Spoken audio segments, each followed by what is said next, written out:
Just listening to the latest votes and the latest counts, I should say, what have you made so far?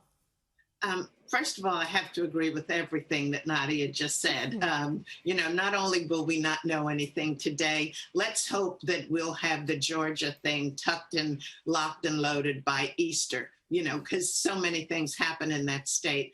What is unusual, and I think where the president needs to spend some time, is to, once he's no longer president, and without short of a miracle, he's, going to have to give up the White House for Joe Biden in the next couple of weeks. So given that, looking at Georgia, we need to know a few things. Unfortunately, Georgia is a state where we continue talking about race, unfortunately, and about more than 50%, 52% of the population in Atlanta is Black American. About 32% of the overall population of Georgia is Black American. Unfortunately, the Democrats continue to play the race card every 4 years, if not every 2 years, when their Democrats in the southern states are up for re-election. It would be great if Black Americans would grow to realize that this is it's just hyperbole, and they need to move beyond the racial question and realize that a lot of success has been made by all Americans, those who cared and tried to have strives to overcome certain discrepancies, and many, many, many of them have been overcome. The main concern this year, I believe, what is so important about the state of Georgia is that these two senatorial seats, as Nadia had pointed out, if you have a Democrat president, and then if the Democrats win both those seats, you're going to have a majority and have the power in the control of both the House of Representatives of the Congress plus the Senate. So it's your lower and your higher houses. We had that with Barack Obama his first 2 years, and also Clinton had it back, I think, around 1995.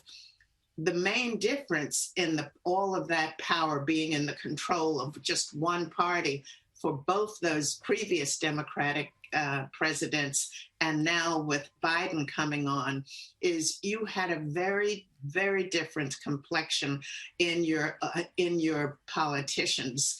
And now with AOC and Squad, and they picked up one more member, a man, and you also have Bernie Sanders.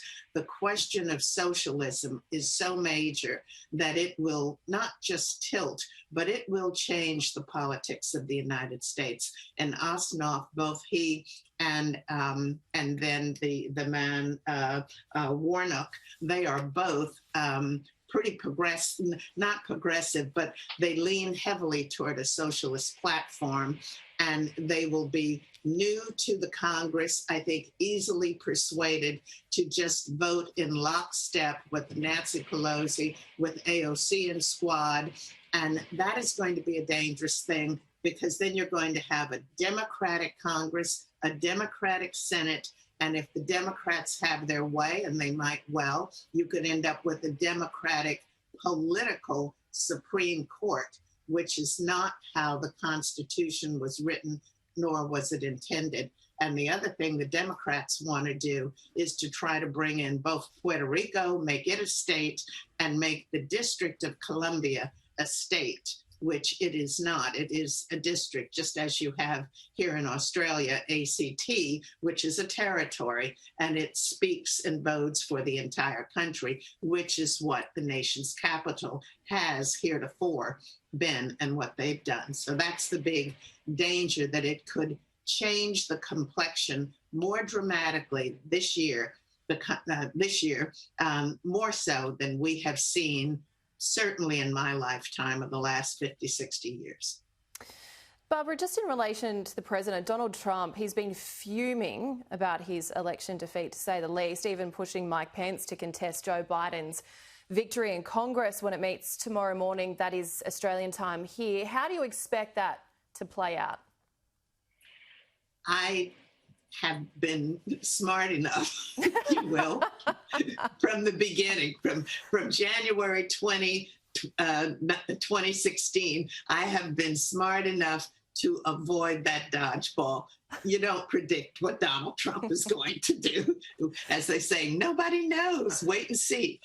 What I can predict and anticipate, he is going to raise some cane, and this is his last stand, if you will, to try to get the word out of what he feels has taken place in this election. He has a right to that. Certainly there was this, this backdrop of overwhelming shock when Hillary Clinton didn't win in 2016. This is exactly what's going on now with Donald Trump and a lot of his major supporters. At the same time, I think he would bode much better personally if he were to, I'm not going to say accept the situation, but at least acknowledge it.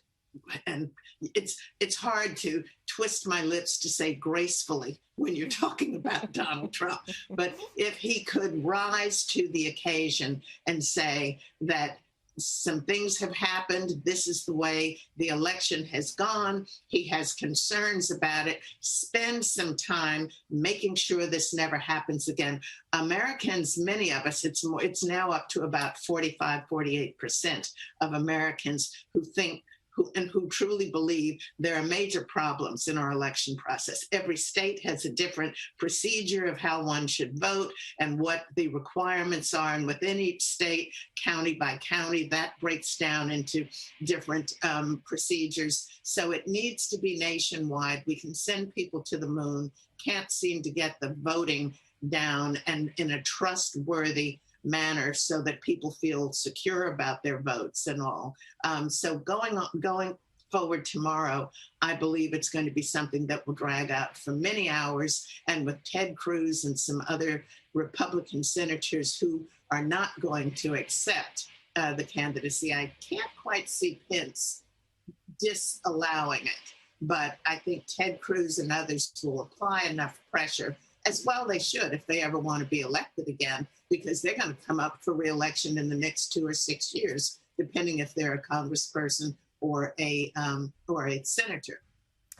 Okay, Barbara, we do have to leave it there, but thank you so very much for your insight. No doubt we'll be chatting again in the coming days. Barbara Heineback, thank you for your time. Thanks, Julie. Have a good afternoon. Bye-bye now.